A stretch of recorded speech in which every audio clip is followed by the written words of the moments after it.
Hi. Okie dokie. Got so many lipsticks. Charlotte Tilbury that I didn't use tonight. I used MAC. Sorry, Charlotte. I used MAC. Let's Fall in Love. What's it called? Fall in love with you. It's called Fall in Love with You. Color. And then I've been drinking Waitrose clementine juice, and don't get me started on my grapefruit. I go nuts. I drink grapefruit juice, man. Like, I drink grapefruit juice. Oh! I can't even wait to show you guys these.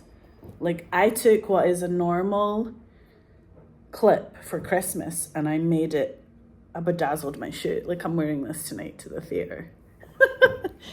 I am so on fire. Look, I'm like a young Mrs. Claus. Young Mrs. Claus in the 1970s, before she met Santa, before she met Mr. Claus, when she was young, and just going around the world. Oh my God, like planning Christmassy things without him, and then when she meets him, she'll be like, wait a minute, what? Okay, wait, what am I talking about? Oh yeah. Oh, I can't believe I didn't even mention this. Gingerbread soap for people for Christmas. Gingerbread. It smells like, who even makes this? It's TK Maxx home scent. Like, it's Castle Bell. It's like when I went to school with Christabel, and she had a dog called Tinkerbell. I was like, yes, correct. These are all the things in my private school.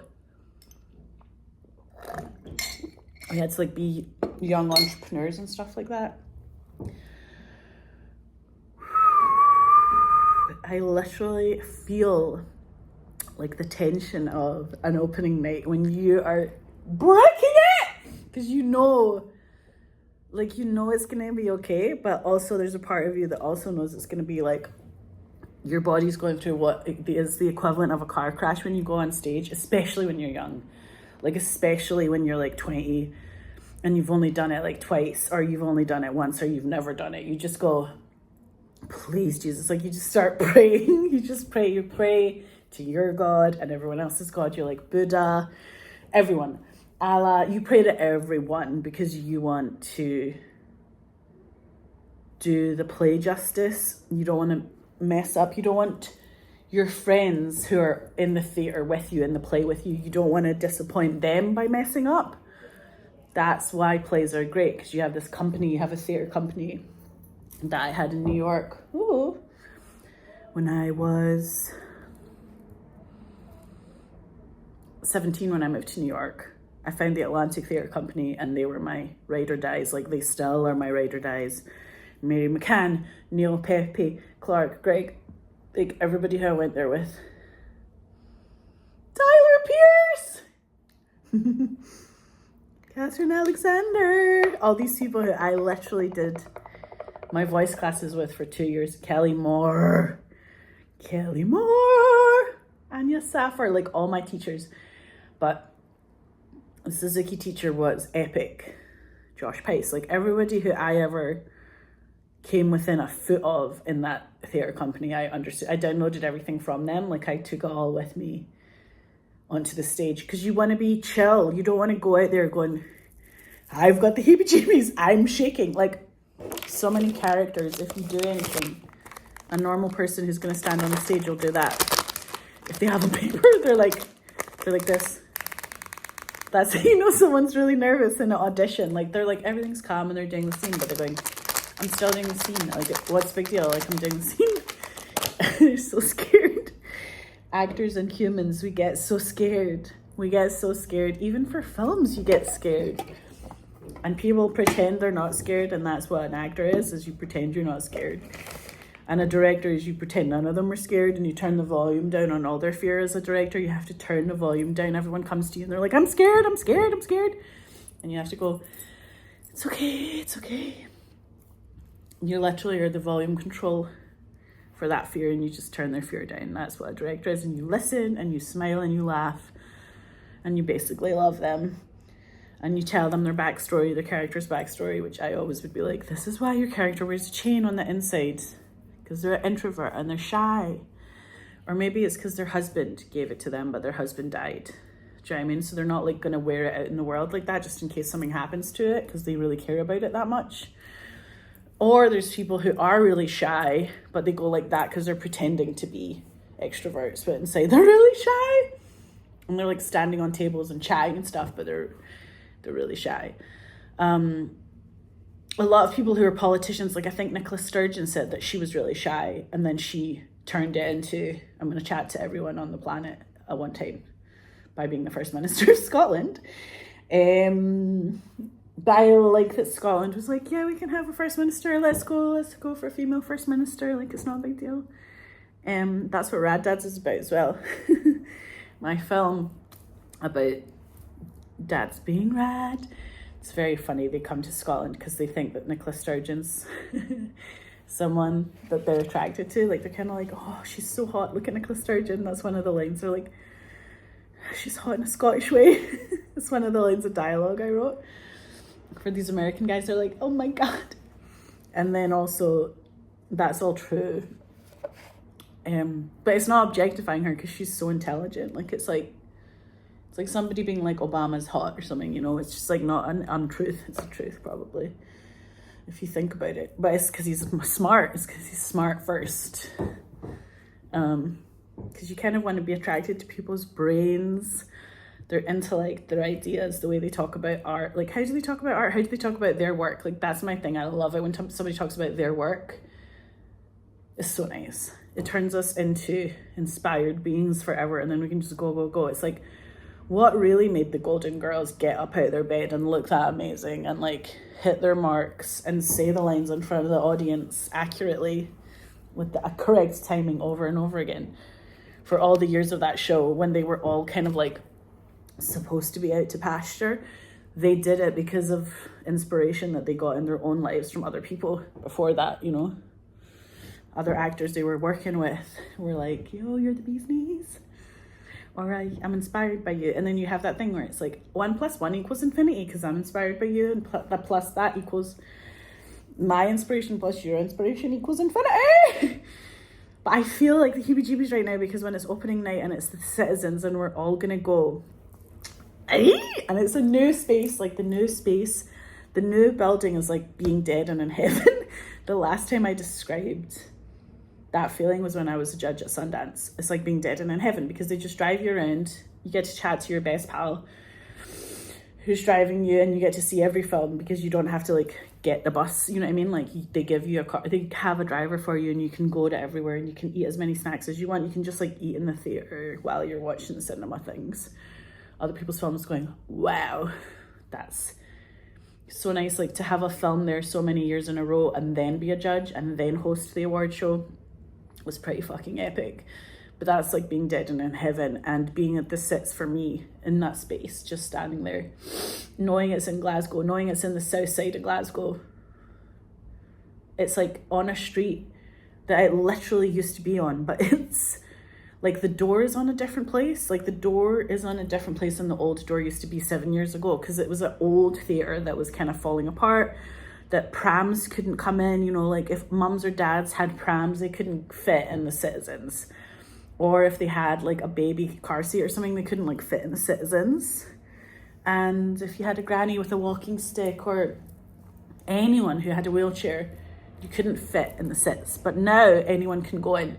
It's welcome to everybody. Anyone in a wheelchair, if you've got like people with Zimmer frames can come in. And the thing I liked about it when I went to the toilets is I was like, look at these toddler seats as an option in these huge toilets that they have. Like, if you have a toddler, they can come in with you. Like, they're welcome, you know what I mean? It's not like, oh, where are you going to put the toddler? Where are they going to pee? It's like somebody thought about it. Some like architect, a genius, probably a man architect, was like, how can I make the toddler children as comfortable in Scotland as possible? Give them their toilet seats. Give them the dignity of space. That's the thing. It's like the dignity of space. It's how I feel like when you go to an NHS hospital here, you're like, these fucking hospitals in Scotland have chandeliers in the hallways. Like, I'm sorry, but I've been to the States where nobody has dignity. Even if you pay for it, you can't have dignity in an old people's home or in a sick person's home. There's no such thing as that. That doesn't exist. there's no way you're ever going to have a chandelier in anybody's room, in any hallway, ever, in anything to do with anything close to healthcare in the USA. So like I've seen that firsthand. It's good healthcare, but it's not like the dignity that Scotland has.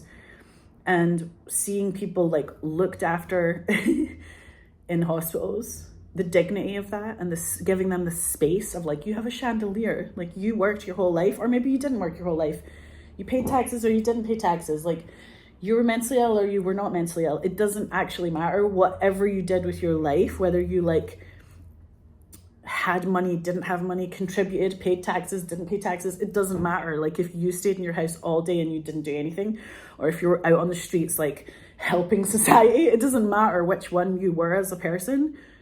At the end of your life, or if you get sick, or if you turn mentally ill, or if something bad happens to you, or if you just break your arm and you have an accident, in Scotland you have that dignity.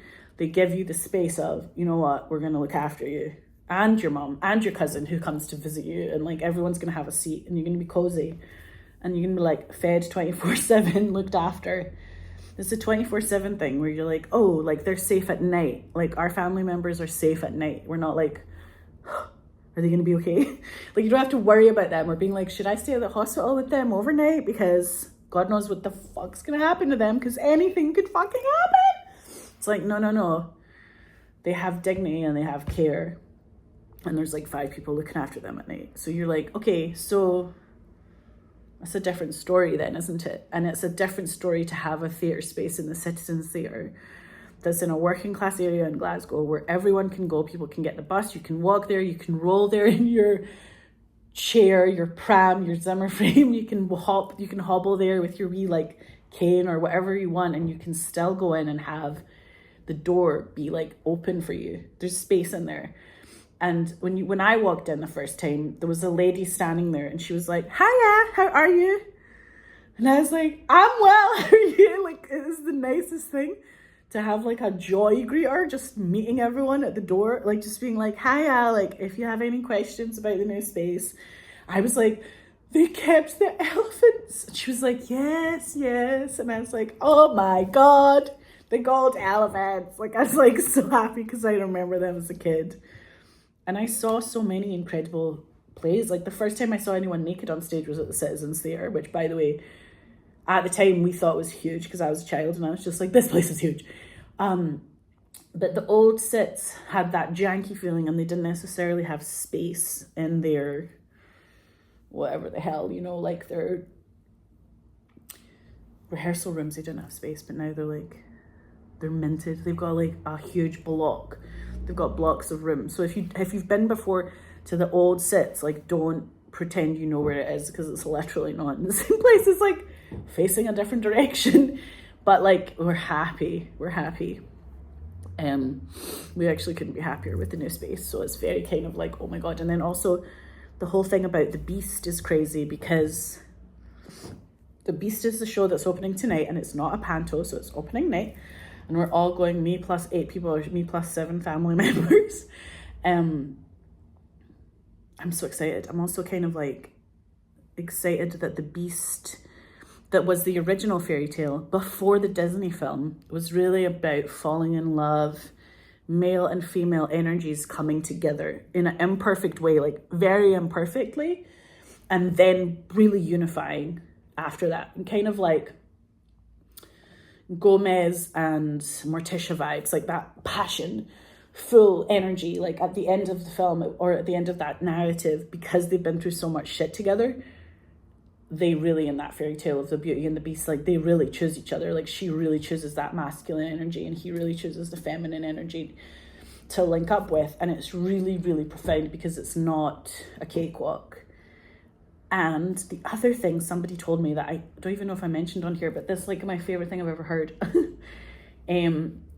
Somebody said to me, and I'll never forget it, they said, I was traumatized by the Beauty and the Beast story, the film, because when she falls in love, because Beauty falls in love with the Beast, and then we're so in love with the Beast, and then at the end he turns into this handsome guy. And it's so traumatizing. Like my friend said, this is so traumatizing to me because I fell in love with the Beast. I didn't want to be in love with the handsome guy with the abs. Like we don't want that guy. We don't want to fall in love with him. We want to love the beast who we fell in love with and we were with the whole film and the whole story. And I understood that, and I thought, my God, my friend's such a soulful, deep person for saying that. Like, that's such a cool observation, and also it's so truthful. So anyway, tonight we're just gonna see. We're just gonna see. But I was already excited about that. About this opening night. Like, I was pumped about it, and I knew that Celtic are playing tonight. Like, so you can feel the vibes. When Celtic are playing, you know, everyone, the Celtic boys are all like chomping at the bit, like ready to go, like they're ready to play, and like everybody wants to win. And also, as Scotland qualified, it feels like there's all this different energy out there, you know what I mean? Like, regardless of what the result is for Celtic, it's just like a different energy. Jesus God. Thank God we've got a wee bit of perspective. I actually have to watch my time. I don't even fucking know what time it is. What time is it? What time is it?